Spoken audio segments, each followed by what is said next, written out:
Hello, everyone, and welcome back to the EPAN to the UKV pod. I'm your host, Drew Pisser, joined by my co-host, Josh Carpenter. And today, we're going to do something a little bit different. We have two interviews on today. One will be with pro hooper and former Musselman alumni, Jake Stevens. And the other part of the interview will actually be with Coach Luke Samples, the former Spring Mills head coach, and now the Marion Harding President's head coach out in Ohio. So we want to take a minute to bring those guys in. Thank you, gentlemen, for joining us today, and we can't wait to speak with them. We hope you guys enjoy the episode.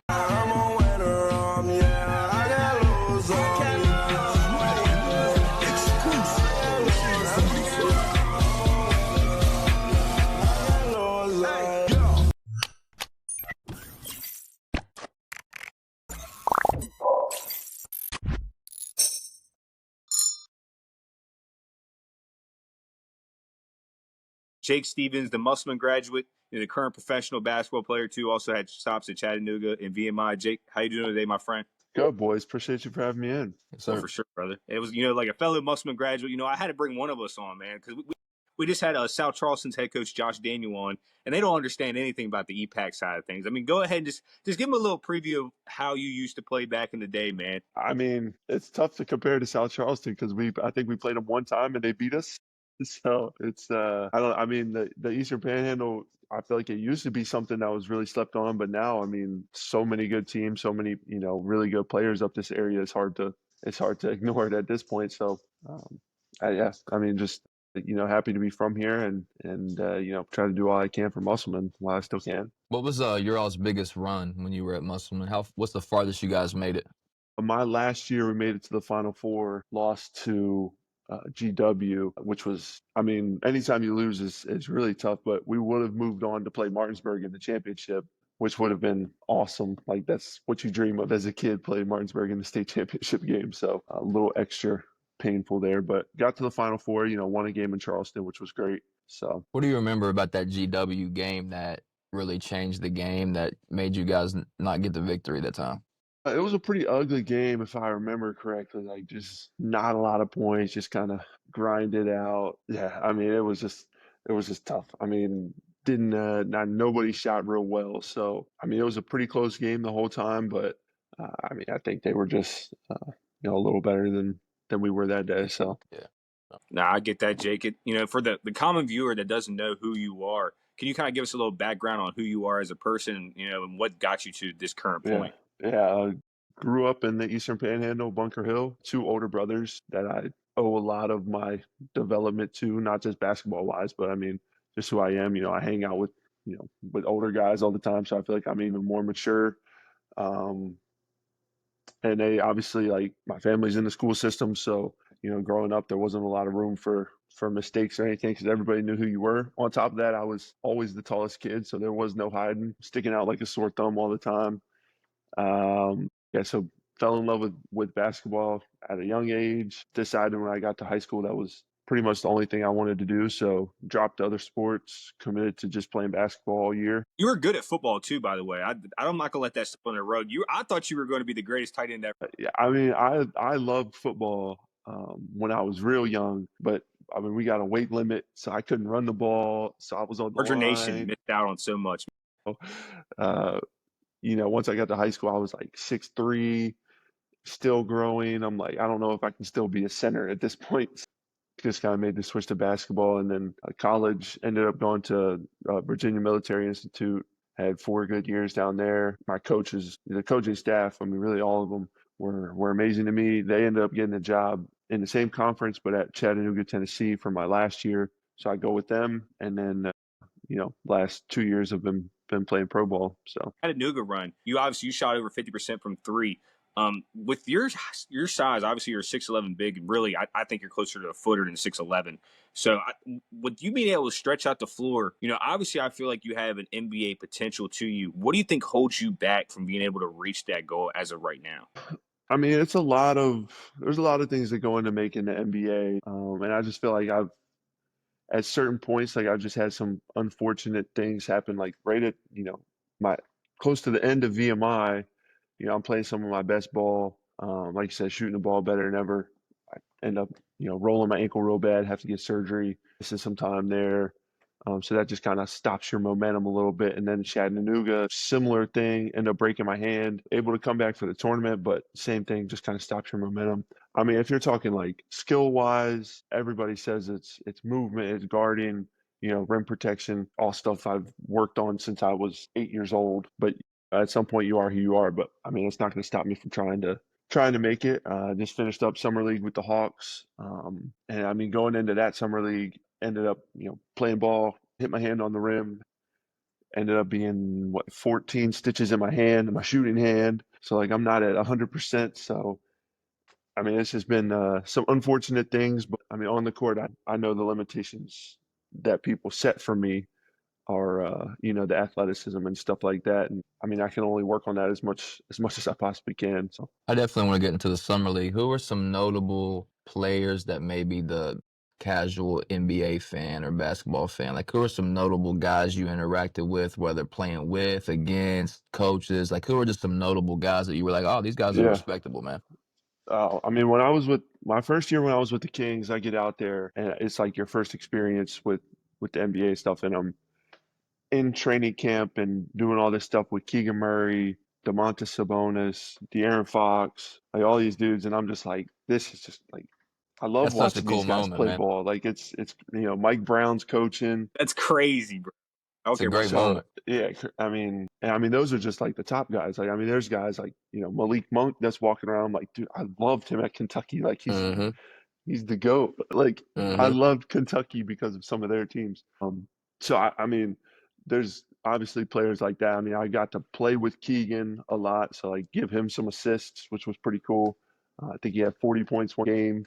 Then going to Charlotte. Hold up. I remember that 40-point game he had. Was Yeah, that was just what game was that in the summer league? Was yeah, that it was in Sacramento, so he didn't play in Vegas. So they had like okay. a couple home games, and yeah, he had 40 out there. And then, I mean, even on the when I was with the G League with the Kings, they did a good job of bringing in veteran guys. So like Jeremy Lamb, some 2K legend right there. Scalabrine, yeah, Scalabrine was there, um, like Deontay Burton, Jalen Noel, like all these crazy dudes. And then go to DC. I'm playing with Hamidou Diallo, one of the freakiest athletes I've ever seen in my life. Devon Dotson.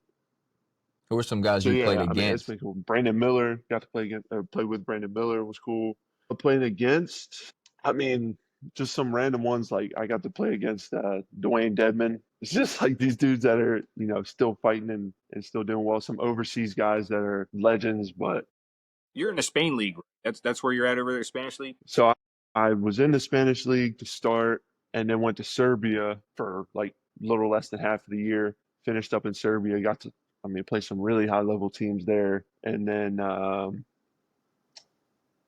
yeah, I mean, now it's just kind of like free agency. So we're working on the next deal now. The summer league's over, so try to find a new spot. Let's stick on the international for a second. So when you're playing for, say, a summer league coach, and then you go to play for, say, a coach in Serbia, are the Yeah, Serbian coaches kind of inflicting their style of play? They're like, look, we don't care how flashy these American guys are. Like, you're playing our style of play over here. yeah. I mean, it's different for sure. I mean, there's no like they know basketball just as well as people over here. Like there are some smart basketball minds everywhere you go, which has been really cool to see. I mean, one of the obviously biggest differences in Serbia, our coach was speaking all Serbian. So like I'm trying to, a translator's kind of, talking to me on the side, telling me what's going on. So trying to like pick up his tone, which was most of the time just like a very aggressive, like yelling at you tone. So, That's how there's Serbians talk. Yeah, they're just naturally aggressive. They don't exactly, even mean to be. exactly. So, just trying to kind of weed through that and then figure out what to do. But I mean, my style of play is just like, I pass to the open person. If I have an open shot, I'm taking it like very, like I'm not trying to step on anybody's toes. I'm not trying to be overly selfish, which probably comes back to hurt you when it's like a summer league situation where you have to go get yours and show them that. But I mean, I play the way I play, and I take pride in that. Like I tell people I play how I live. Like I try to be a good person on the court and off the court. Like I pass to an open person, and I'd like to think, when I'm open or I have a shot, like I'm gonna take it, and the team can live with that too. 100%. So when you say you play like a good, because I definitely see that with how you play. You're definitely you're the most unselfish big. Yeah. It's almost like you look to pass more from the block, or if you're ever there, or if you're at the top of the key, you make great decisions, especially underneath the rim. What is your mindset when you are out there actually on the floor? I mean, it's basically like you're just kind of taking what they give you. Like, so a lot of times I'm a bigger guy. So a lot of times I'll match up with the bigger guy. And if that's the case, like, all right, now I know that, pick and pop threes are going to be more open. And then you hit one or two of those. Maybe they bring in somebody that's faster. He's trying to be more aggressive, more handsy. Now you get a couple fouls on him, or, you go to a teammate and maybe you have a good shooting teammate. Like I had at VMI, we had a ton of shooters. So they were always super aggressive with them so we could get backdoor cuts on them so easily. So I never try to like averages and assists and rebounds. Like I think all of that comes with, your matchup and what you're given. So I try not to think about it too much. Just like, hey, maybe today's a game where I post up more. Maybe today's a game where I shoot more. So I just kind of, try to read the game and take what's there, really. Yeah, me and Drew talk a lot about the games within the game, and I think Hmm. today more than ever, basketball is like, what can we exploit? How can we get these little small Sure. games within the game itself? So it's like you Sure. kind of have to go to each possession. You have an open mind. Like, okay, what advantage can we create this time down the court? What can we Sure. exploit this time down the court? So it's good to not have you can't predetermine really anything in the game Not a nowadays. thing. If you do, you're going to get that's still they're looking to exploit that. If you're Yeah. predetermined anything and not playing organic, you're Yep. going to be found on the floor. Yeah, Yeah. 100%. Yeah. Yeah. It Go makes ahead, it Drew. so much harder. I mean, the biggest thing is just like that's why there's so many ball screens or off ball screens. Like it's basically all a setup to try to get a 5-on-4 or a 4-on-3 or 2-on-1, like all these situations. And that's one thing. I've been really fortunate with my trainer here at home, Brantley Osborne, with Shout Mountain out State. Brent, my Yeah, guy. shout out Brant, man. The guy, he does a great job of like we incorporate that pretty much in every aspect of our training. Anything we do, it's like, your defender's behind you and he's got to try to recover. So yeah, he's been great for me to kind of work on that. For sure. And so obviously you're working with Brantley, but let's kind of pivot back to your family a little bit. Obviously your dad, Ron Stevens, who actually coached me too. What was the Hmm. biggest lesson you learned from playing underneath him, and how was he able to separate dad and coach? I mean, we used to get after it, man. Me and Dad used to have some moments. Like I remember one time we were doing, I think it was a fall league or something. And I'm being my typical hard-headed self, and he was like, "All right, you know what? You want to do it? You coach." So he just like sits down, and I'm like, "Wait a second, we need you to come back." Like I didn't mean it like that. So we used to butt heads a lot, man. But I mean, at the end of the day, it's just like his love for the game. He can't play every single day like I can, but he's taking that and he's coaching, he's giving up so much time. I remember he would come straight from the board office to run our, Musselman fall ball league. And like, thinking back on it, he didn't have to do any of that. Like that's another hour out of his time where, he could be at home, he could go, he's not stopping to eat or anything. Like he's coming straight to the gym, working with us for an hour and a half, That's real. not getting paid anything. So I mean, it was just his love for the game. You don't realize it in a time, which kind of sucks. Like you don't realize you're in the good old days until you're out of there. I mean, he was really amazing in that aspect. I don't know, like it's just there's not many good youth coaches that And take it he's as one. serious, and He was the he best. took it so serious, preparation, all of that. So Josh, before I let you, I give this up to you. Like I want to say something. Like your dad was literally like he took so many people in and almost like gave them like a fatherly figure in a way. Like I remember, oh my daughter's crying. We'll cut that out. Are you good? We can cut But whatever out, man. Go ahead. yeah, your dad, like he did so much for not just like my family, but for everybody's family. I'll always remember your dad, your mom, RJ, Cam, your brothers. Like you guys are like kind of like the staple of like Inwood, West Virginia. And I feel like that was like kind of what gave not only the basketball team but the football team. Your dad coached baseball. He did all Yeah, this, not asking for nothing of anybody, just but of effort. So I look at your dad as probably one of the best role models I've ever had. So I just want to say yeah, thank you for sharing your yeah, pops with me, yeah. man. I appreciate it. Yeah, no, he's the man. He would. I mean, like before South Berkeley football games, we have film studies. Like he's got scouting reports he's handing out. Like he's talking about like it's August or whenever we start. I think it was August or maybe even July, and he's got us like running the hill, and we're like talking about a championship that's going to happen in like November or October. Like I mean, just it was like this guy is Mindset. not he's not a coach, and he's, building youth programs. Like it was really crazy, but yeah, certainly appreciative of him, no doubt. Yeah, like based on the stuff that Drew's told me or just like watching from afar, like I feel like they kind of what helped your development specifically, I feel like they really took you in when you were young. So like I feel like you were viewed up there as like, oh, he's the young kid that's got potential. So For sure. you got We a had to lot protect of him. playing, yeah, you got a We lot got of protected. times like they threw you in there with grown men, they threw you in there with seniors. I think by the time you got to that age, you were already so much more developed because you had been thrown in the fire with grown men. You had been banging with these guys for all that time before that. Yeah, for sure. I mean, I remember growing up, like my oldest brother RJ, he was, a good player as well, but his team, like, of Tommy, Trayvon, Wesco, like their class was good, and Insane. I mean they were all super close. So I mean, we would come over, we would play ball outside. I mean, you're getting no, like, we're just getting roughed up, like, we come in bleeding or whatever. So I mean, yeah, it's been great to, again, it goes back to just having two older brothers where you play up all the time, like you're not playing against your age groups. I think that's huge for development though, because me and Drew talk about this like on the other pods where the youth basketball in America right now is falling behind so much. And I think it's because like they're not getting out and playing with older men. They're not playing physical. It's kind of just like we're going to like a clout chasing tournament every weekend Hmm. and paying a lot of money to play games, but they're not really going out there and playing. They're not building skill work. They're not working on certain fundamentals. They're not playing with grown They're men not on this. developing. But yeah. They're not playing outdoor, but they're also not getting that toughness of just like we're playing with older guys, man. We're getting physical. They're just playing in Yeah, a tournament every weekend, and then they get to high school, and you're like, why are these guys not developed? They're just athletic. yeah, So that for really sure. helped your development. I mean, playing with grown men, playing Hmm. Drew's class, and then I think it really helped for sure. Because you went to the tournament all 4 years, right? Like there wasn't a year you missed. Yeah, I mean, somehow we made it your senior year, my freshman year, I like how you and said then somehow. so, Shouldn't have happened. somehow we made it there. And then after that, I mean, we were a pretty solid team. Had a bunch of returners at that point. We kind of had a spot, but I mean, it's not like we were anything amazing. I mean, we were fighting for the 7 or 8 seed every year. And then my senior year to win one was pretty What neat. your I feel like your junior year when you had Cam obviously was your point guard.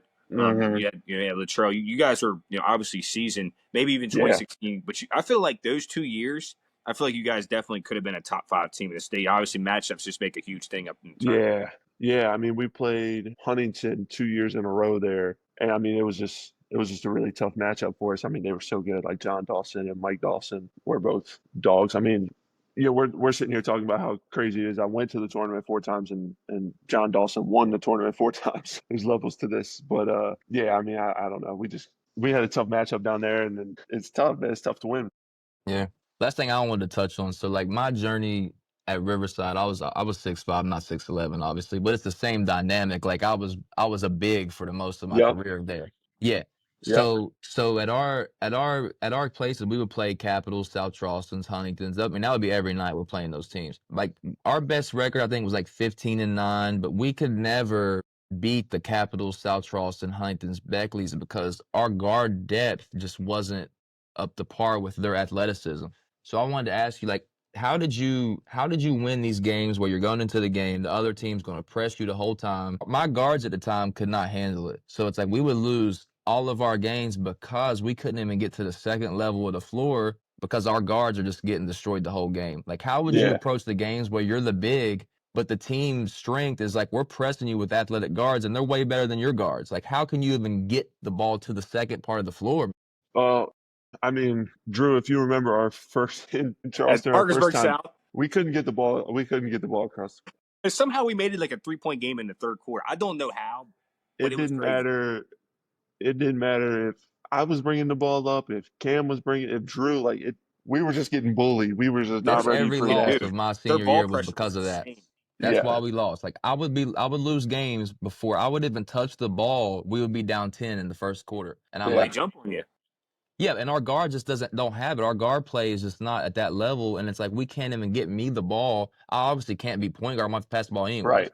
So that's where all our losses came from. And I would go to the locker room. I'm like, man, I'm a good player. Like, I'm averaging 25 a game. My senior year, I averaged like 13 and 10. But I'm like, how can I win these games? And I couldn't figure it out. I don't know how to win those Yeah. games. Yeah. I mean, we were, it comes down to a lot of like playing the most athletic teams. Like we were never going to compete with them athletically. But so, I mean, it comes down to like the preparation. I think that's a thing Coach Basil did, pretty good job of, like, especially I remember one game specifically against Martinsburg where they're pressing and running and trapping. And for whatever reason, like our preparation going into it, something clicked and we're just kind of breaking the press with ease, getting wide open layups. So, I mean, when that's the case, when you're so behind athletically, or, I mean, it's just got to be like a whole team preparation of just like, hey, this is how we're going to handle it. And it is, it's like a full team effort. Like you That's why can't the have one coaches are so guy just, important. yeah, you can't have one guy just try to do it himself because that doesn't Yeah. work. I mean, I had 4 different coaches in high school. So Yeah. You've only, I forget that you can have like an established, respectable head coach that is like, this is what a good coach does. So like I'm coming from the perspective of like, how do we do it when I forget like, no, they're supposed to give you the blueprint. That's what a good Right. coach does. I just was Right. never lucky enough to have that perspective because I just never had a coach that was there that was good. right. So that's all So for me, Jake, Drew. Go ahead. yeah. So Jake, this is really like my last question for you too, brother. I know you're so busy. We're really appreciative of you hopping on We here, good, but bro. like, We good. what is your expectations for the remaining part of your career? Obviously, you've had probably one of the best story careers of a basketball player from Musselman. I would say you and Wesco are 1A, 1B to me in Musselman Yeah. history. But what does the rest of your career look like for Jake Stevens? I mean, I think people they try to put limits on you. Like people say, I'm not athletic enough to make it to the NBA. Like, now it's to the point, I'm 25. I'm not old by any means, but in NBA terms, they're not trying to bring in 25-year-olds all the time. So I mean, I I think it's cool to still battle and, keep that dream alive. Like you never know where things could go. There's obviously the NBA, and then basically the second best league in the world is the Euro League. And there's, obviously pass through Europe to get to that. So as for now, the goal remains the same, to make it to the NBA.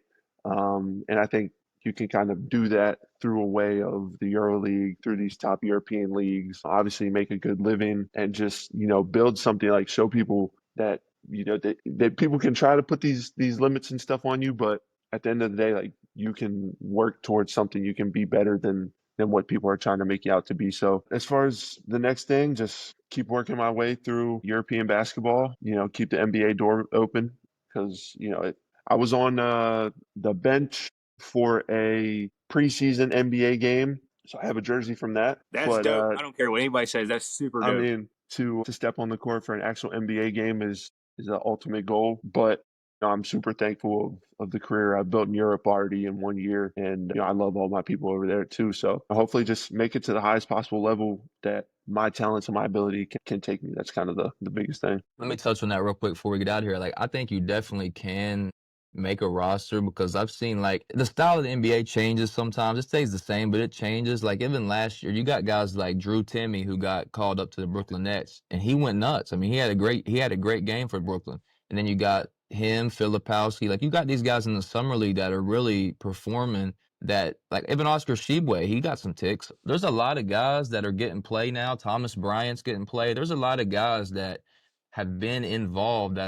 that's just kept working and that got their calls. So I Yeah, think there's no reason with your skill set, your size that it shouldn't happen. I think it can happen regardless of if you're 25, 27, 28. I think it's yeah. possible for sure. I agree. Yeah, I mean, it's just going to be I've kind of been in a couple situations where I've been bouncing around a little bit. So like 4 different teams in 2 professional years. So if I can just get That's to a a lot. spot where I can go and develop and play a lot, like who knows? So Yep, that's the goal. exactly, bro. I appreciate you, man. Nice to meet you. Yeah, Yeah, Jake. appreciate it, guys. We want to say thank you, Jake Stevens, for joining us. Obviously, good luck in the continuation of the rest of your pro career. Great job in the summer league this year. So, obviously, high regard with me, high regard with my family. We wish you the best of luck, my friend. Appreciate it, boys. Have a good one.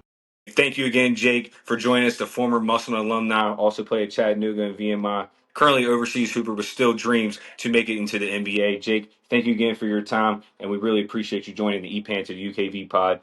I'm your host, Drew Pitzer, joined by my co-host, Josh Carpenter. Welcome back, everyone, to the EPAN to the UKV pod. Again, I'm Drew Pitzer, my co-host, Josh Carpenter. At this time, we're going to take the opportunity to introduce Luke Samples, the former head coach of Spring Mills Cardinals, now Marion Harding head coach, and the presidents from Ohio.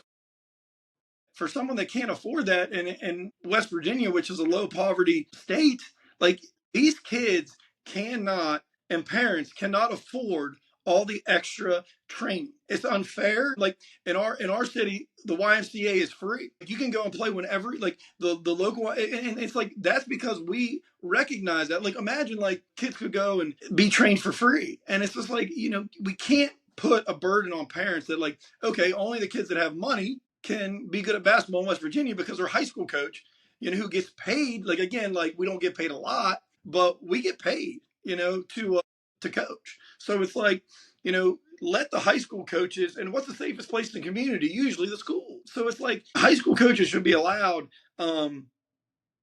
to coach their student athletes if for no other reason, so parents don't have to go and spend so much money on trainers, on travel teams, on personal trainers for lifting, trainers for basketball, like all this stuff. Let the high school coaches do it. And if the high school coaches don't want to do it, well, then, I think that's again, that's all I do. I live and breathe it. So I think that's an advantage that we have in Marion Harding, because not everyone takes advantage of the rules in Ohio either. I mean, there's some complacent coaches, but yeah, I think in a low poverty state, or high poverty state, you can't put that burden on the parents that just because I don't make a lot of money, my kid can't be good. That's just tough, man. It's unfortunate. It's unfair. Really, it's crazy when we put the list of all the things that we're saying. It's like, how could West Virginia even be successful? And I think it, like, if you just keep peeling back layers to the state itself, I don't know how concerned the state even is with, like, I don't think it even crosses their mind like, hey, let's prepare kids for the next level. Like, I don't even know if if building high school and youth athletics is even on a radar to the guys that matter in all these decisions. I don't think they really are even concerned. And then that's why you have the majority of coaches that are in West Virginia, like, they're just, like I said earlier, they're just rolling the ball out. They're complacent. It's like they're not obsessed with the game. So you add all that together, it's like they're just complacent they're just having fun out here. They're just doing their job, coming to work, getting paid. If the kid goes because he's naturally talented, he goes. And I wanted to ask you this too, like, how many teams have you played in, say, summer shootouts or just anywhere around the country that you thought like was close to Spring Mills's talent or just right under? Like, how many teams did you play in a shootout that you thought could be at the state tournament in West Virginia? One of them. Yeah, I mean, I'll tell you, like, to be honest, like, and it's when we went all over the country, like, we were honestly, and I love my guys, and we were tougher than every other team. We were the toughest team no matter where we went. Obviously sometimes too tough in some people's opinions, but that's, I just don't believe in too tough, but never be too tough. But we were the toughest team. But like when we go over, like that's what people didn't understand. Like, our guys are special. Don't get me wrong, but every team we played in the summer was more talented than we were. Every single team we played was more talented, and we beat them. And we would we beat Garfield Heights, Marcus Johnson, who's going to be the 3-time state player of the year in Ohio. I mean, I can go on and on. We beat all these teams, but as far as West Virginia teams, and I try to explain this to Ohio people, because like we have more teams in our division than West Virginia has in their whole state. We have 7 divisions. It's a lot. But in West Virginia, and I can tell you this by experience, obviously, this year coming up, let's use this year because I don't even want to put myself into the equation. This year coming up is the teams that have a chance to win a state championship. There are only a few teams, like 4: Georgia, Beckley, Washington, Morgantown, and Parkersburg South. Like, my 4. That's my 4. Like, and okay, how many teams? And that's unfair, because like how many teams in the state of Ohio out of our division, out of 164 teams, how many teams have a chance? My goodness, like probably 100. So like how is it that small? Like last year, there were only 2 teams that had a chance to win the state title, us or Morgantown. Like, I don't care if Morgantown got upset. Like, George Washington could not, no offense to George Washington, they can win it this year. They could not win it last year. It was us or Morgantown. The year before, it was us or Morgantown. Like, how in your biggest, highest division, only 4 teams have a chance? And that's because of the rules. It's because they're the most talented. And again, they have good coaches. And they have a good system and a program. But man, if you're in West Virginia, and trust me, like Drew said, man, like I was at Hampshire, I was at John Marshall. Like we didn't have the talent. Now we fought our butts off and we did the best we could, and we built it from the ground up. But at the end of the day, we were only going to be as good as we could have been at Hampshire High School. We had 4 straight winning seasons, but we're not beating Martinsburg like with Buddha. Like it's not like or we're not beating Hedgesville with QJ. Now we played them really tough, but like we weren't going to beat them, man. Like and it's no knock on Hampshire. They just and if I could have been in the gym with them every single day of my life, yeah, we might have been able to. But with the limited rules, man, and back then it was 3-week window in June is the only time you can have a basketball in your hands. That's actually Like 3 weeks in June and acting like Yeah. we could ever improve ourselves. Like they just now changed that. And they acting like that's such a huge change. You still you get 40, 30, you get 32 flex days. 32. And you've already went through just this summer, you've already been through 44. So like you already have 12 days of advantage on us. Yes, that's not counting personal workouts. That's team, and that's not counting weight training or personal workouts. That's just with a ball. That's with a ball, open gyms, or individual skill development, like small group privates. But that's not counting. Like, hey, coach, open up the gym. Can you open up the gym on this day? I mean, I do that all the time. Or, hey, coach, can I get in the weight room? Or that's our weight room session. That's simply like open gyms and the skill development sessions, 44 in 72 days. So, yeah, it's just the math doesn't add up. And it's unfortunate because there are so many. I'm from West Virginia. I love West Virginia. I played there. I was an all-state kid. I played at Glenville State College, university now.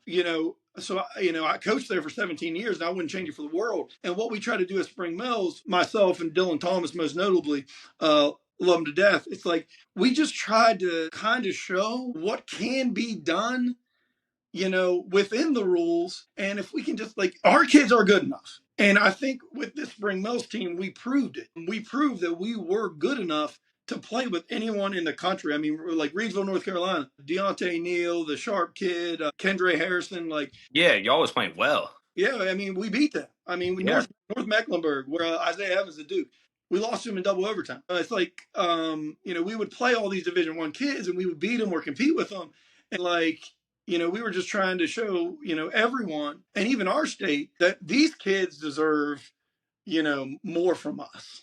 And from everyone, and not everyone's going to put in the time I do. I get that, but maybe if we just look, and I'm with you guys, just look at what other states are doing around you. Look at Virginia. My goodness, they barely have any rules. But just There's no rules in the VHSL. I don't care what you say. But just pick, see. I'm not saying I'm right. I'm not right. I'm not 100% right, and I'm more on the radical side of it. But let's find there has to be a middle ground. If you don't think I'm right, and our view, because we're kind of all on the same view, is the same as yours. Can we not meet in the middle, and can we not put coaches on a committee that are young and older, let's call them more veteran? I'm a veteran coach. Heck, I've been doing it for 18 years, but I'm 39 years old, and I'm more in the younger generation of that side of it. I think I'll try to be 25 my whole life, but it's let's get a group together and try to figure out what's best for the kids, right, to go to the next level. And yeah, I get it. Not every kid's going to go to the next level, but all of my seniors and juniors will play at the next level for no cost, and that's what I'm most proud of. I mean, it's that's what matters. I don't care about the records. I don't care about the titles. I don't care about any of that stuff. My job is, if a kid wants to go to college, get them there for free. Yeah, Sure. I think most coaches, even in West Virginia, I think most players, coaches, and parents would be like, yeah, let's do it. I just think the people that matter with these decisions, I just think it goes back to every major governing decision, in a state like West Virginia, they're these conversations could be had probably about every single section from government to sports to people so the leadership of the state, when you Old evaluate geezers don't want to change, Josh. I'm trying to tell Yeah. you, brother. We got to get some youth in there. Whether it's education, drugs, I mean, it's everything. It's everything. So I think obviously sports is behind as well, just as this, West Virginia's been behind with everything else. So I think when you look at it from a country standpoint, this state is the way it is. It's always been this way. They're going to be behind. But if they have to look at it as we're punishing kids' futures. If they look at it that way, then they have a moral obligation almost to fulfill that thing. Change is scary. Change is scary. I mean, it is. But you have to be willing to change. I wake up every day and try to find a way to get better. And people some people might be brutally honest with me, and that's fine. And I really take everyone's maybe suggestions of me, or their observations, and I try to get better. Like, and I, if I'm wrong, I'm gonna admit I'm wrong. I'm wrong. Like I said at the beginning, I'm wrong way more than I'm right. But I think we have to put our personal beliefs and our opinions aside and listen. I think that's the key. And like every day we have to try to find a way to get better. And that's just it with West Virginia. I think it's like, we have to, like, you just have to be open. Open's the best term, I guess you can say, because I think there's so much good about West Virginia, and the kids are great. Oh my goodness, you can't find a better kid than a kid from West Virginia, in my opinion. They're gritty, they're tough, they're hard workers. But we have to be open to new ideas. And like I said, I had a great time in West Virginia. I'm having a great time in Ohio, but and Ohio's not perfect. I mean, it's not, there's things that I would change in Ohio, and people would probably change in Ohio. But it is like, I see these kids. Like, we played a kid, and we're like we're very mediocre right now. It's a new program, stuff like that. We beat Cleveland Benedictine at Akron's camp, and it was a pretty big win for us. And they have one of the best sophomores in the state, and he has like a college offer, and I'm like, what? Every one of my spring most teams is better than that kid, but he has a Division I college offer, and it's like, What's he well, seen? it's like he's seen that the college coaches look at Ohio a different way than they do West Virginia. I mean, again, like, I think that, and I think you guys would agree with me. Like, I mean, I think there's a lot of kids on that spring most team that could make a Division I or a high level Division II roster, but some of them did, and we broke our backs. I mean, we were contacting 250 coaches a week, It's crazy. myself and Dylan Thomas. And it's like, and the branding, I mean, I think branding is very important. I think everyone is like, and you guys are great with this. I mean, you open up a podcast and everyone loves it and everyone wants to be a part of it. And it just comes overnight because you brand yourself. Home Team Sports branding. And when you look at Marion Harding, and you look at Spring Mills when we were there, like our social media and everything's important. Like, you have to, I act like we're Duke basketball. Mhm. That's What you what I got to do? and I think, and it does take work. I mean, it does take extra time. But if you surround yourself with people that are willing to help you and have the same belief you do, like, anything's possible. And I think that there are people in basketball that, my goal always has been to create a private school, and I'm a public school guy 100%, but a private school type, like an academy type basketball program in a public school. They go to the teachers that get the best teachers, and not the ones that will give them grades, the ones that will actually teach them. They're coming to school, they're getting these workouts, they're getting these open gyms, they're getting these, it's basically ran exactly like a private basketball program in public school. And that's where you can keep kids in public school, public education. We're losing kids today, but if you give them everything that the private school down the road can give you, like when Goretti was open, or like St. James, or like even the DC, WCAC, and BCL teams. And I got a kid that came back from a BCL team, Yep. and he'll tell you that we do way more than BCL does. Way more. It's not even close. So it's like, so again, man, like, if you can provide that, I think that you do get, like, how do you get, like, kids to want to play for you? Give them every opportunity. Just that's it. Like, give them opportunities, to be successful. But to be successful in the classroom, like, again, there's so many kids that aren't taught by the right teachers. And I'm a teacher. I'm a teacher first. I really am. You don't teach special education if you don't love to teach. It's very rewarding for me. And so I know how important it is for some of these kids. Well, they don't try hard, or they don't pay attention in class. Well, like, let's find out why. Yeah. Maybe and I love the transfer rule. I love it, because some people don't want to be coached by me. Some people don't want to be in the program, so they get that one-time transfer. Or some people, like Chase Shipley, do want to be in the program, and so let kids and parents make decisions that's best for them. Right. It'll work out in the end. Like you were talking about branding. I want to stay on this for a second, Drew. And I don't want to feel like we're like hating on West Virginia, but that's just what we know so well. Like me and Drew know so well. It's like the branding aspect, the helping your kids calling coaches for your kids. It's like, think of all the rural coaches in West Virginia that's been a coach for 20, 30 years that don't do any of that. And they're content and they're even regarded as like, hey, he's a good coach. But like they don't do any of that whatsoever. Like that's what blows my mind about like West Virginia sports is that it's at such a like almost youth level. Like you got college or high school coaches that never call a college coach. They've been there for 30 years. If Great. you don't show up, we don't care. Like if you ain't on the team, we don't care. They ain't checking up on you. They ain't trying to make sure you go to the next level. Like it's really complacent, especially with some veteran coaches in rural areas that have been there for so long. They do whatever they want. And that's negligence. That's a derelict Crazy. of duty. I mean, Gross negligence at that. yeah. And I just, I live and breathe for the kids that I serve, classroom and on the court. And I think that's one of the things that like is, I'm not like I serve Marion Harding high school kids like that. We have other county schools, and I don't even know them. I mean, I just, we have other county schools. It's not my job to make them like me or make them happy. And my job is every day to grow Marion Harding High School, in my classroom, in the community, in the gym, in the hallways. What did you do? Like one guy told me this, a veteran coach, what did you do today to make your school and your kids better? And on August 10th, I've probably done 25, 30 things to help my kids today.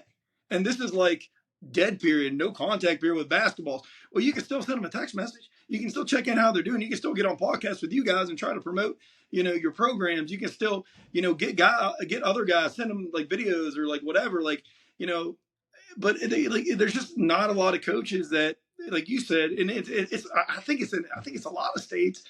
If you're not like at a powerhouse program, and I'll be honest, man, like in Ohio, they pay really, really well, much better than West Virginia. So if there's a coach in Ohio that's not doing it, that's just crazy. Like even in West Virginia, like where you don't get paid as well, it's like you agree to do this job.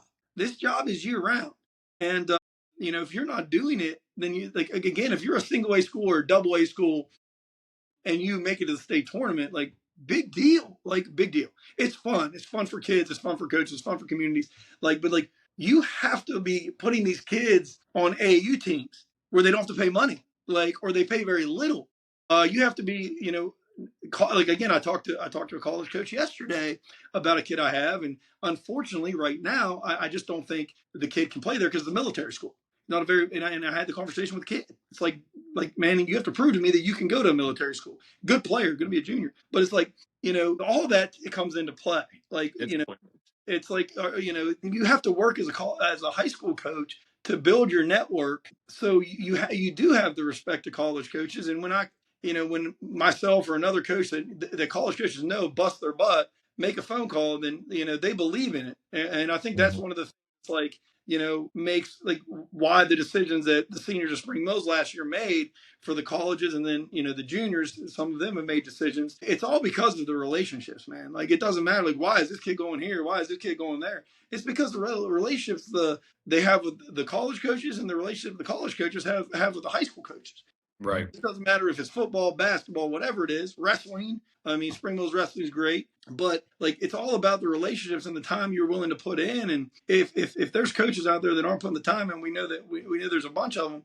That's just get another coach. I think the majority of West Virginia high school basketball coaches are not doing these things that we're talking about. I really do. Like the ones that are making the state tournament consistently, I think they are. But like even if you see like the how many kids are going and playing college basketball? Like it's like the one or two stars from each team, unless you're that one team that's the best team in the state. But I think the majority of these high school coaches in West Virginia aren't putting any legwork in whatsoever. I don't think they're calling college coaches at all. Well, see, you say that, Josh, but actually, I was looking at some numbers the other day. I forget which website was like promoting it, and it was showing basically percentage of college athletics per state, and it says like West Virginia, basically, the average rate to go play college sports is about 1.5%. West Virginia is at a 0.07% clip. That means pretty much less than 1 out of every 100 kids is going to go play college athletics. And again, college athletics, that's not the end all be all, but as Coach was saying earlier, we want to make you professionals in what you do. Basketball is an excuse for creating that discipline. And like you're saying with your player, like playing at a like a VMI, for example. We talked to Jake Stevens last week. The level of discipline, the respect, the intuitiveness that he has, just the overall well being of a person, the structure of you is what matters most. And basketball really creates that almost better than any other sport. Because football, you get to be violent, you get to take out your violence. If you're mad at the coach, you go hit somebody. Baseball, if you're mad at somebody, you go knock something out the park. With basketball, it's so mental. You got to be able to take yourself out of the zone, calm down, and be able to move forward. And I think that's one of the biggest misconceptions about you, coach. Is obviously I hear from people all around the community. I got people that love you. There's people that are different about you, but the people that hate you, they hate you for what you sound like and what you look like. I hear he comes off arrogant, he's disrespectful, and that's just not. It's not the compass of who you are. It's because they don't know you. They just hear what you sound like on the sideline. You know What's what I up mean? with these coaches up there, man? Drew says the same thing that they say about Coach Church. I'm like, what up with these Eastern Panhandle guys, and why does nobody like them for? Well, I think, and you said they don't like the way I look. I think I'm decent looking, right, guys? Come on, man. I think you got a nice little beard going on, brother. That's all I gotta say. Come on, man. No, I'm just joking. But yeah, I think that with me, it's just I'm going to be myself, and there's different ways you can do it. But I do think that we went from worst to first. There's just no, and again, like there's just no debating that. And it's like, and I said it, the very first time I got the job, we're gonna win a state championship. We're gonna take over the section, region, then the state, and we did it. And we didn't do it by like doing things wrong. We did it by doing things right. And a lot of people see the passion I have on the sideline. And like I said, I'm an imperfect person. Like, you shouldn't, as a coach, I don't think you should yell at officials. I don't think you should, do that kind of stuff. And sometimes, I have to check myself and I have to go back and reflect. And I did that after every game. And you just have to try to get better. But as far as, a coach's job is to get the most out of their kids. And not like get the most out of your rivals' kids, to get the most out of your kids. And I think if you ask any one of my guys, it's like, they love me. I mean, they think that they would run through the wall for me, and that's my job. Like my principal at Spring Mills, the teachers, everybody in Spring Mills High School. I think I don't think you could talk to one person that would say like I'm a bad guy. Like it's like you walk through the halls every day, and the people that and I don't think like I don't judge people for what I see for 2 hours on a basketball game night. I don't judge people in general. Like, that's God's role, not mine. I would love for someone to take a walk with me through a day of my life teaching special education that I love to do and I choose to do. And I think they'd have a totally different like outlook on, well, maybe like, just such harsh judgment of me on the sideline when I'm trying to just, you're in a battle and you're trying to get the most out of your kids. And, there's a lot of energy. There's a lot of excitement. There's 2,000 fans. You're trying to win. You're trying to win a state championship. You're trying to get kids to the next level. And again, kids respond different ways. And, the kids I coached responded to my coaching. Right. I mean, like I said, you can't coach every kid the same way, and I didn't coach every kid the same way. But if sometimes when I did layer back, like they're like, Coach, we don't like this, man. You got to be in the fight with us. You got to be in the trenches with us. And I'm like, you know what? Like it might look like some people don't want it to look, but if my captain of 4 years is telling me to coach the way I coach and don't change for anyone, I'm gonna listen to him. Well, he's a high school kid, coach. He's my captain for 4 years, and by the way, he's a Division I quarterback. So it's like, and he's gonna be such a successful person in life. But that's who I do it for, man. Like if everyone on my team is saying, coaches, you keep doing what you're doing, and they give you pointers every now and then, you be listening and try to get better from them. I mean, like I said, but like I just don't know, like I don't know where the disconnect is, I guess, with how emotional people are about coaches in the Eastern Panhandle. It's like they have a very, very strong opinion of them, and they don't even know them. It's wild to me because it's like, man, let's sit down, let's sit down and have dinner, or like let's sit down and like actually get to know me or something. Like it's like come to practice. Drew, you were out of practice. Like I don't even use a whistle. I don't use a whistle. You don't. So it's like, and they fight, but they play. So listen, your practices. I don't mean to interrupt you, but your practices are. I wouldn't necessarily say like they're structured, but they're so organic. Like everything flows together, and you're not stopping them every possession. I think that's critical. You gotta let kids battle through their mistakes, and I think that's what you excelled at. Is you were quick to identify a mistake, rectify it, and you would see your players immediately change that behavior. That doesn't happen a lot. So I didn't mean to interrupt you, but that was one thing I definitely noticed from your practice. I've never even seen, and I mean I played at high level D2, and I've seen high level coaches coach.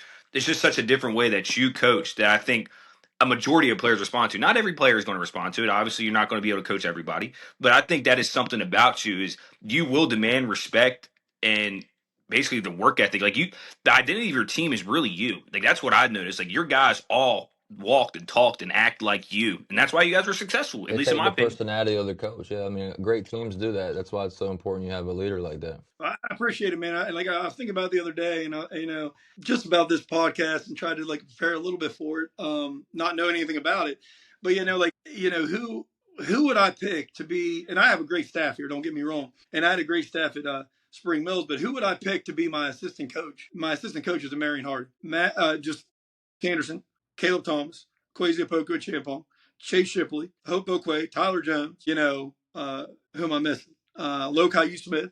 Yeah, I was about to say, Mr. Lokai, baby. Lokai U. Smith. Like I'm picking those guys.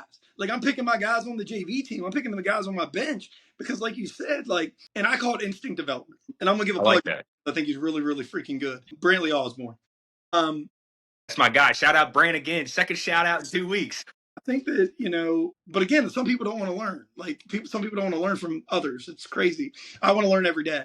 But it's like, the way I think basketball should be played is instinctual. You have to build instincts, and everything you do in workouts and practice, it has to be to teach kids what to do when you're in this position. And it's not like, why don't I use a whistle? One of my again, a girls basketball coach told me this. They came to watch one of my practices. High school girls basketball coach. He said, "Coach," because I said, "My kids won't listen to me. They won't listen to me. It's crazy. It's driving me nuts. They won't listen to me in games." And well, coach, they aren't trained to listen to you. Like they aren't trained to listen to you because they're trained by the whistle. One whistle means go, two whistles means stop. Well, he said maybe try not using a whistle.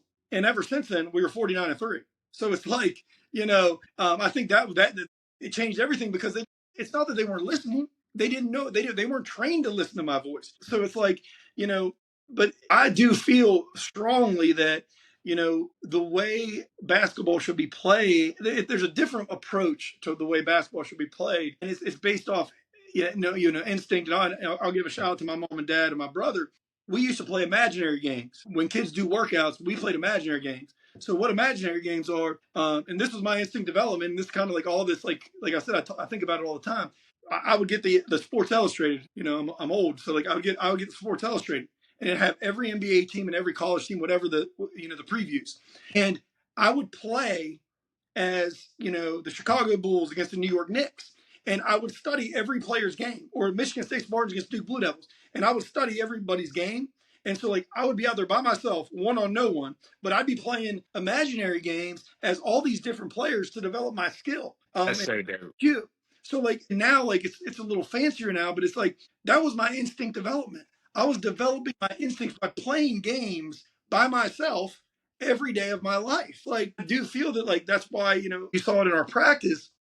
I think that the approach of like, and that's why I love it. I still get emotional thinking about it.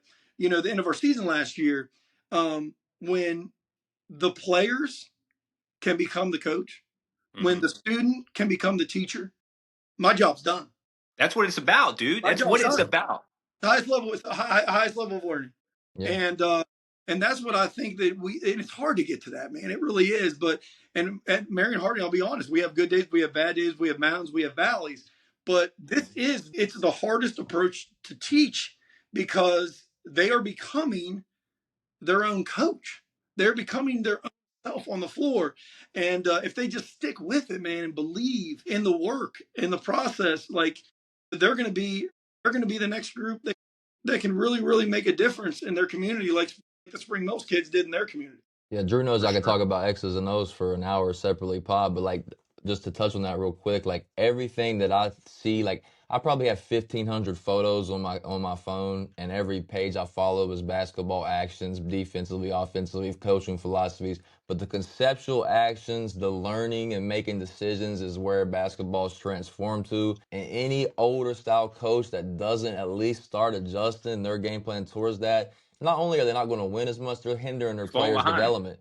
Well, because the thing about this, though, not only are you doing better in the games, you're teaching your players how to play basketball. So after they start learning the actions, now they're learning the counters to the actions. Now they're going into the actions on their own. So they're going into action. If you don't even know what action your point guard's about to go into, the other coach definitely isn't going to go into. Which I got like 3 or 4 quick hitters, Drew. Then I'm gonna give it to you. You can do whatever you Go want. ahead, baby. Go Yeah. off. Yeah, because I got something for him defensively, bro. Because Stuff where honestly, as I much don't want to forget while I'm thinking about it. First thing, and I'll make these quicker. First thing, how could you game plan for other schools in the EPAC when everybody knows everybody? Because we talked to the Washington's head coach, Jefferson's head coach. They said we can't even scout the other teams. They already know everything we're doing. How did you approach those games in your conference when you felt like they know what we're doing?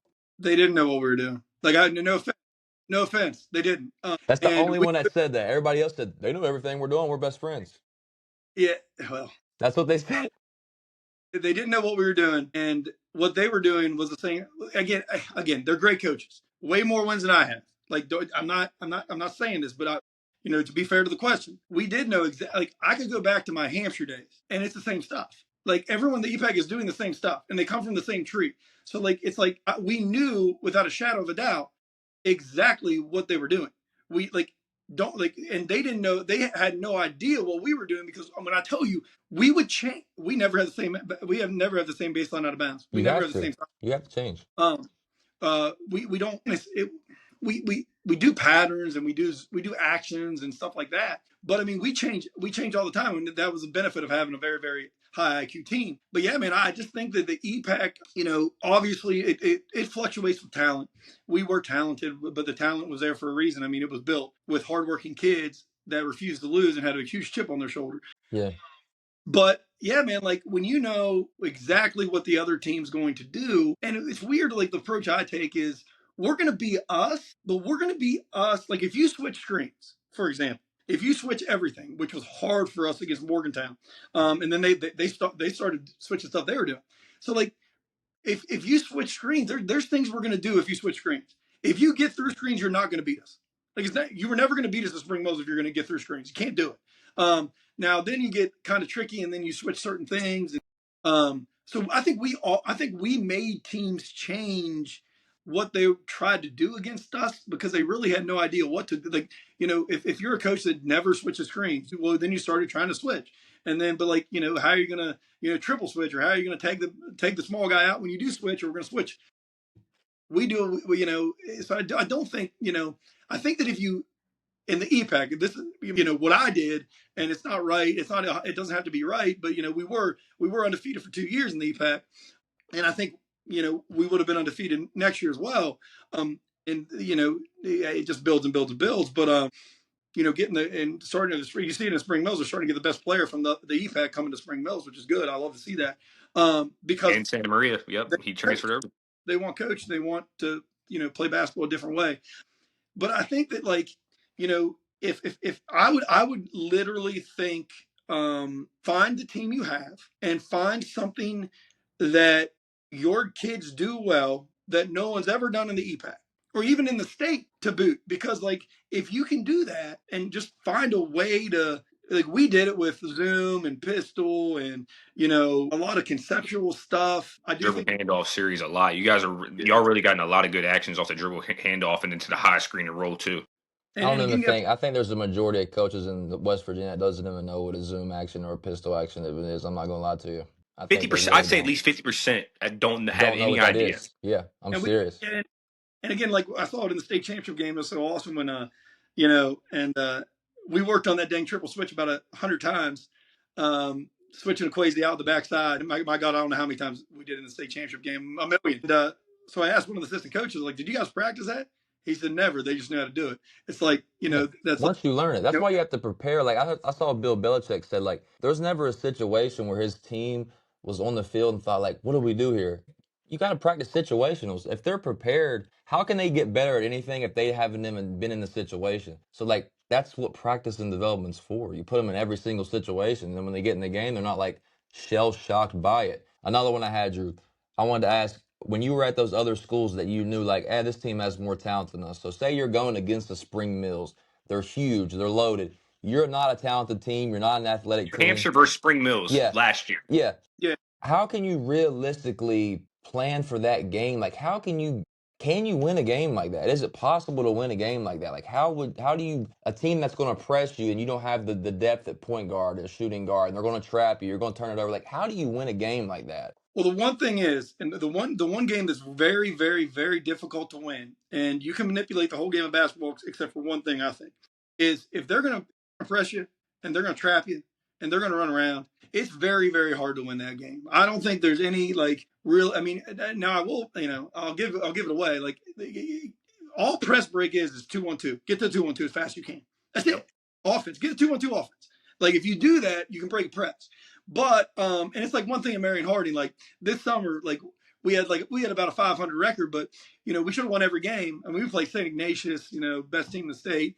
But again, we lost 33-14 in a real game, like because we played real bad. We guarded them, and like they were frustrated. We just couldn't score. But like we would turn the ball over, and we're working on that with skill development. We would turn the ball over 20 plus times a game, and we would miss over 10 layups, and we still were 500. So if you're not going to make them all, so we were giving up 70 points a game basically.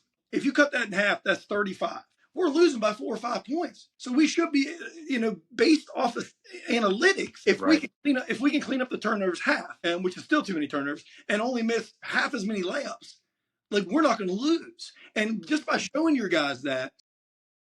But against Spring Mills, I think we had weaknesses. I don't think everyone knew our weaknesses. But against Spring Mills, y'all had two glaring weaknesses, but nobody ever took advantage of it. At what school? This is at Spring Mills. I think, but you guys did such a good well of hiding those. Like you really have to dig deep into film. I think one was Kwesi was a way better on ball defender than people gave him credit for. But really, I would try to get you guys in as many high pick and rolls as possible and try to shrink the floor and have to knock down shots. That was the one thing I think against you guys was the only way that you could beat them. You'd have to hit shots, and you honestly have to get your bigs in foul trouble. Those were my two things. You got your bigs in foul trouble with the depth you only. I think it gave them a better chance to compete. Like Washington or Martinsburg could have gave you guys a better fight, but they really never pursued those two avenues, at least in my mind. And I think that if you just, and it's funny you said Bill Belichick, because this is what I build my defense on. Mm-hmm. Break the press, then we can manipulate offense to beat Spring Mills. But if defensively, and it's a Bill Belichick theory, and it's very, very simple, like KISS, keep it simple, stupid. And this is what I've always done. When I was at teams that weren't as talented, like even how we built Spring Mills in the early days, and you saw with Max Anderson, we took away the other team's best players. And again, easier said than done, but against Spring Mills, and you don't have to do with your best defenders. You have to do with your kids that are willing to fight you. Well, before you go forward, I want your point with Jamari Jenkins, what you guys did to him last year at Jefferson, didn't score in the first half, and that was a Kwesi Apoku. Antampong guarded him. It was pretty much just him man on man, and he didn't score a point, but it was because your team defense. So I'll let you continue, but that's something I noticed a lot. That was like, okay, this guy knows what he's doing. Yeah, I think you got to randomly blitz. Like you got to take them away. You got to randomly blitz them off the worst player. I think that if they have two studs, you don't let them touch the ball. Like I think that the kids are really would scare me. Like Caleb, we played through our best player. I don't play to my best players. I play through them. So you're going to play through Caleb, right? So that's a no-brainer. But Caleb, it's not like Caleb's going to, shoot enough to, he had 43 shooting the ball, 12 times or whatever. He was 14 for 16 from the floor. So that was incredible. So he's not going to shoot the ball. So just deny Kwesi and deny Lokai. And then even with your worst players, they don't have to be good because they're just denying them. And then when they do catch the ball, blitz off our weakest guy. And it's just like, you can't, and this is going back to the one question, you can't do what you've always done. It does not work. You got to be creative, and you got to take away, you got to do exotic things. We're going to play a team that's our biggest rival here. And they have one really good player. Another one's really good. They're going to have a miserable night. They're not getting the ball. A kid that averages 8 points cannot get 30. Like it just, and if he does, that's when you dap him up, man. Like, brother, that was a great night. I'll take that loss.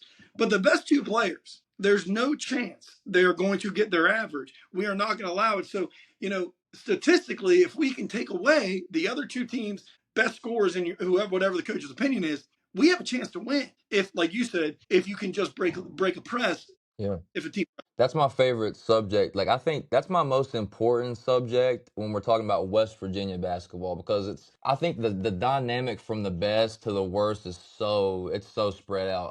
Other states is differently, but I'm trying to talk to these coaches and figure out how can we crack the code for a team like what you're saying. Like, I think that would work, but what if the team's not that good? Like, what if the team is not even in the realm, especially defensively, if they can't where stop they can't anybody. guard the two guys that you're talking about? I mean, like, as a coach, you get a brand new head coaching job in a high school in West Virginia. They're not the worst, but they're not good enough to come down here and guard these guys that you're talking about Spring Mills has. Like, what do you even do as a coach? And it's going to reflect on you like, oh, he's not a good coach. What can we do? We don't have the guys. Like, how do you Nothing even you can do. coach those games? I do. So we ran into that this summer, honestly. I don't want to give too much away, but we ran into, like, we were playing we were Division 3, and we were playing Division 1 teams. So we have like 400 to 500 boys in our school. They have 1,000, 1,200. They have like 3 or 4 Division 1 players. And we didn't have our whole team because, football and summer and stuff like that. So we just had whoever we could take. And, I just feel that, we competed. Well, number one, because of the mentality.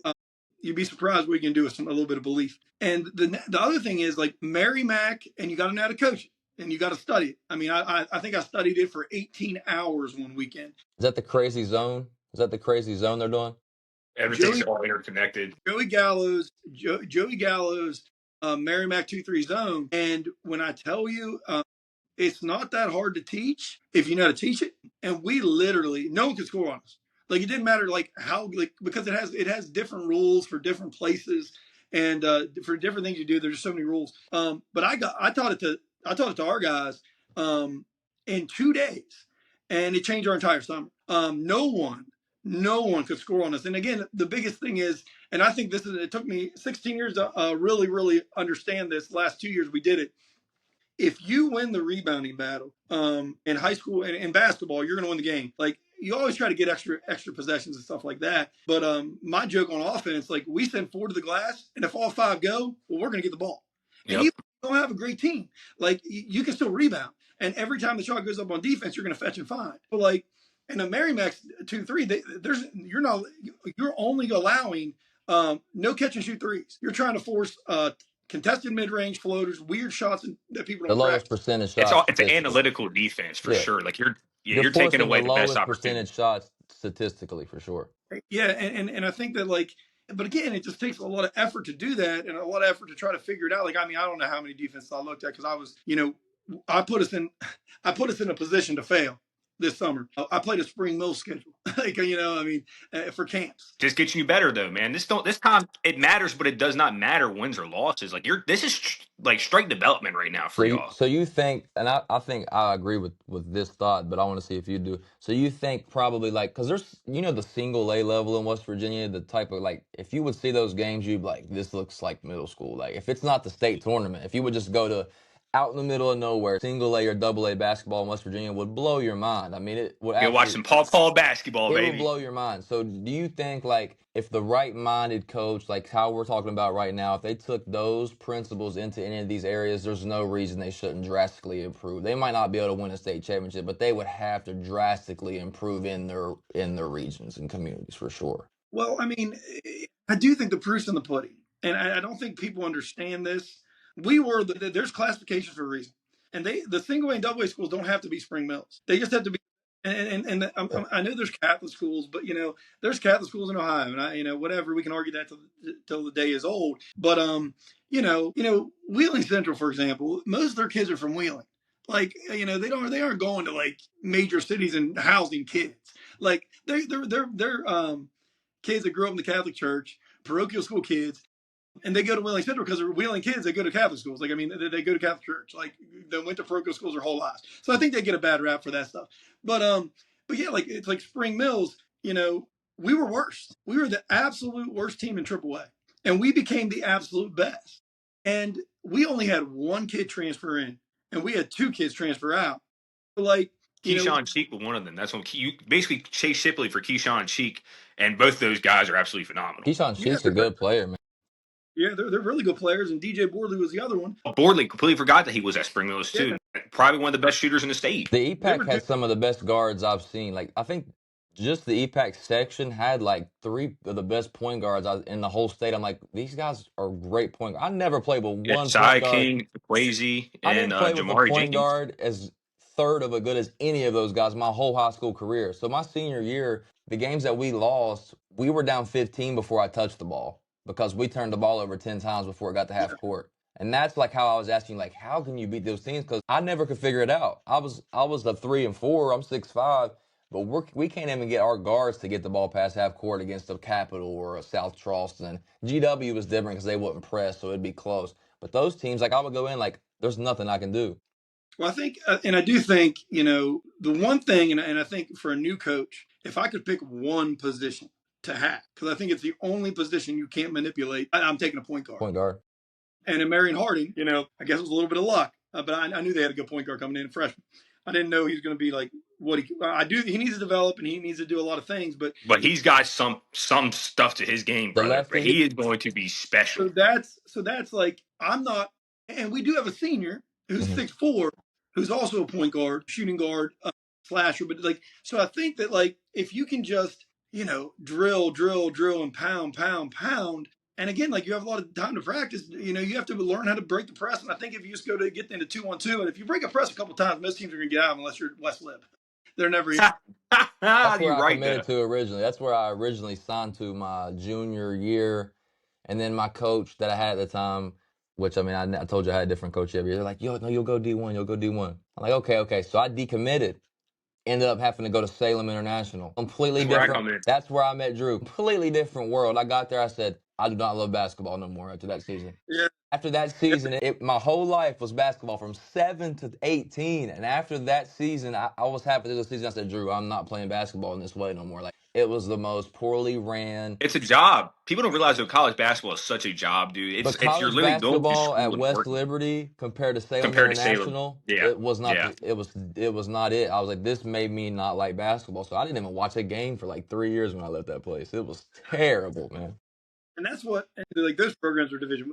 Nova Southeastern, West Lib, the high level. They're the best. That's D1 programs. They're going to be Division 1 programs. They're going to be a lot of Division 1 programs. Yeah, if you're a coach, watch Nova, watch West Liberty.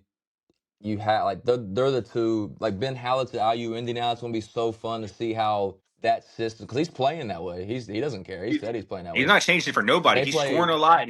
First year, he's got transfers from West Liberty in there. They're going to play Ohio State. They're going to play like Butler. It's going to be a heck of a season. I got 2 more questions, Drew. I've been yapping, and I'm done. Yeah, for sure. I got to get off here, fellas, in about 5 minutes. All right, last two. I get home. All right, one. Go ahead. Why do you guys think West Virginia basketball, just athletes in general, are so small? Because Spring Mill's like the biggest team that's been in West Virginia in years, and they dominated probably a lot because of it. Like, why? Because Spring Mill had the size of like a big city team in high school. They dominated the whole state. Why does West Virginia only have one men squad of a team? Like, they don't have anybody else. The one team that had grown men that was huge dominated everybody. I think, but see, there's all these schools have these giants. You got to realize there's plenty of 6'5" to 6'7" kids in these schools. You think? But what Coach Samples did was a great job of evaluating talent, creating a culture over 6 years, basically building with the foundation. Because you got to realize Xavier Anderson wasn't 6'7" overnight.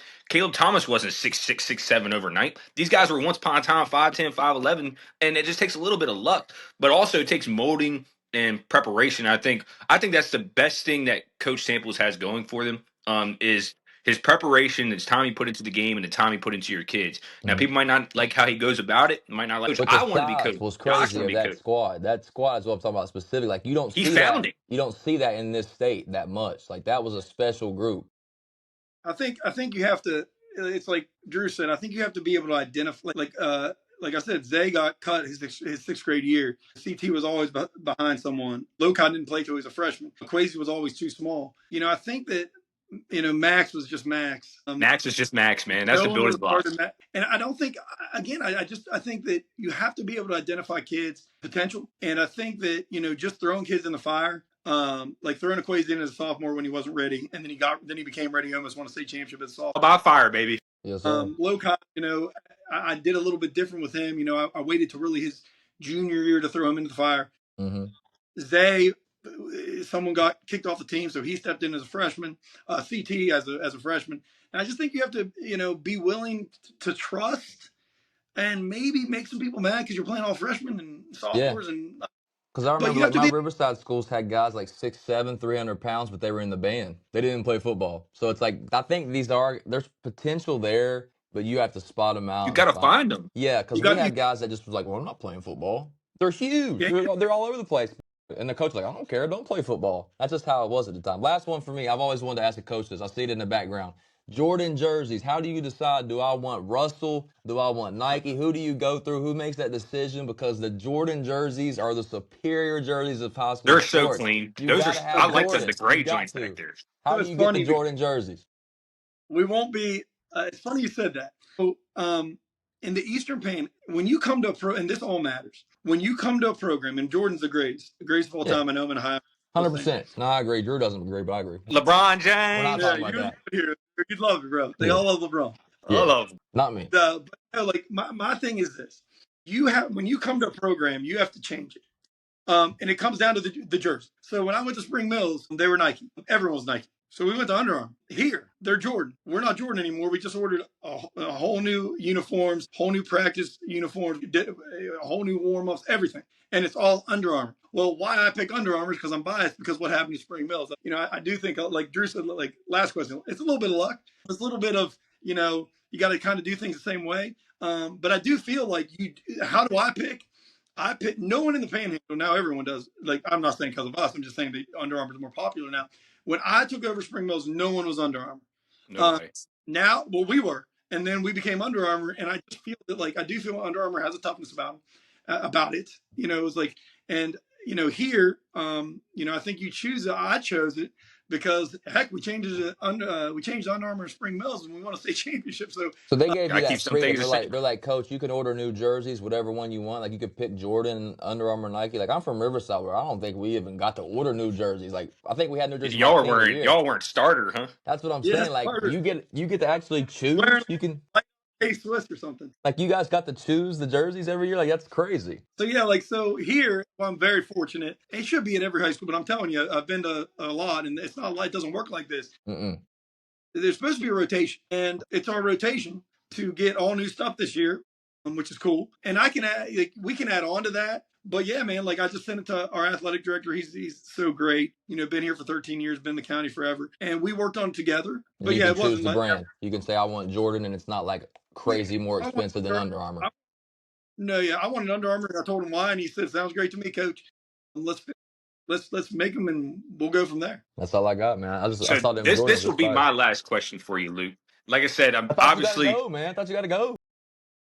And my wife and my kids here now, but they can wait a couple more minutes. All So, right, good. anywho, obviously we won't go into the specifics of how the Spring Mills tenure ended, but obviously, wildly successful while your time was there. What would be the one thing that you would have did different if you could go back and change something? Man, I think that the one thing that I would have done differently is possibly just maybe it's just so hard because I think about this a lot. It's like, well, what would I have done differently? Well, if I did one thing differently, we might not have got the results we got. Right. So it's hard, but I do think because all anyone sees is the hour and a half, 2 hours of game day, I do think that I could have found maybe a lighter approach to to my sideline coaching. So if I had to, I don't think I would have changed it because of the results. But I do think what I've learned, I guess you can say, is my sideline approach is complete. And I think even from my first year my first year coaching to now, I don't even think it was that crazy. Listen, I think you've done some crazy things on the sideline, but I've seen people do way worse. I could tell y'all some crazy ones. We ain't gonna get into about middle school football. One of my coaches in high school basketball, different breeds, man, different breeds of guys back then, man. It's a crab pot. The way I look at it around the EPAC is everybody is trying to get out of the crab pot And obviously we see Spring Mills and you see Dave Walker, Martinsburg, they've gotten out of the crab pot, right? Well, they see something with just something like if you I remember they accused you of flying the jet at Musselman. I'm a Musselman guy. You know what I mean? Like I don't care. Like you won. You won by 70 points. Like if you're Musselman, you got to change that outcome. Like if you want them to stop celebrating, if you don't want somebody to act a certain way, you got to fight back. You know what I mean? You can't on how you handled winning. I think that's what changed. If I were in your position, I would have probably just I've been less bodacious. I would probably been more reluctant to be myself. But see, that's you. That's what makes you you. Like if you're gonna excuse my language, you're gonna talk your shit when you win, and And that's your right. that's what West Virginia doesn't love. West Virginia loves this complacency, and back in the day, you have to have class. We don't blow teams out, and then when we get to the next level, we're Excuse me, not but national fuck champions. class. And the Exactly. thing what people don't understand is, my first 2 years, I wasn't the first person to, and it was, and I should not have done the airplane. I I've wish told I could have everyone seen that, that. I never even heard of that. I That's think you should great. have did it longer. but I wasn't the first. But I didn't do the airplane I first. need a The year clip of before, that. someone A clip of it, bro. so it's like someone else did the airplane to me. And again, I shouldn't have done. But like people don't a lot of people don't understand that, like, when I was on the losing end of things, people reacted a certain way. And I'm not saying that it's right, wrong, or indifferent. I don't care. They But love to like see you fail, though. my big thing is I'm worried. Like everyone was so worried about me. Like I'm trying to keep my own house in order. Like I don't care. Like if we, like you said, if we lose by 40, which we did, or 30 at the beginning of my spring mills, like my job, like you can do whatever you want. I don't even see it. My job's to get better. And then it was kind of weird because like when we got better, like I wasn't doing anything as far as acting different than anyone else did when they were beating me by 30 or 40 or beating If us they by can't 30 or stop 40. it on the court, they got to go to other options. That's just how it is with anybody that gets great at something. Like you're never going to be liked by everybody. Everybody that's great has so many people that don't like them, and they like them. They don't like them worse when they get good, and then they can't beat them. So like, well, how can we get this guy out of here? It's just how it always goes from sports to life and in general. I mean, it's just how it goes, man. Sports and life are intertwined, my brothers. Appreciate you, Luke. You always take your time to come out and reach out to me. So regardless of what anybody has to say about you, I think you're a good dude, my man. Thanks, guys. I Yes, appreciate sir. you for having me. Appreciate you, man. Yes, sir. Well, again, thank you, Coach Samples, Marion Harding, Presidents, head coach, former head coach of the Spring Mills Cardinals, also of John Marshall in Hampshire. We really appreciate you, Luke, and we wish you best of luck in your new venture at Marion Harding.